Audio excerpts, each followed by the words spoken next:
গরিব দুস্থ মানুষদের মধ্যে শীতবস্ত্র বিতরণ করা হলো রবিবার। মালদা জেলার মানিকচক ব্লকের দক্ষিণ চণ্ডীপুর এলাকায় এই শীতবস্ত্র বিতরণ কর্মসূচিটি গ্রহণ করা হয়।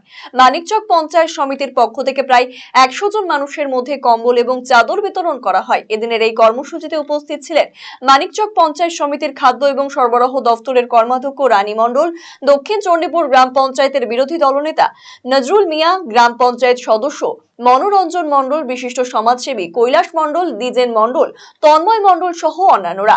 আগামী দিনেও ধারাবাহিকভাবে এই কর্মসূচি গ্রহণ করা হবে বলে জানিয়েছেন পঞ্চায়েত সমিতির কর্মাধ্যক্ষ রানী মণ্ডল।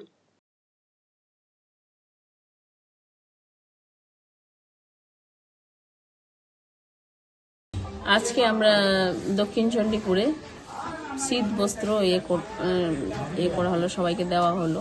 আমাদের মুখ্যমন্ত্রী মমতা ব্যানার্জি এবং এমএলএ ম্যাডাম সাবিত্রী মিত্র, আমাদের পঞ্চায়েত সমিতি 16 নম্বর পঞ্চায়েত সমিতি উদ্যোগে আমরা শীত বস্ত্র প্রায় 100 জনের দেওয়া হলো।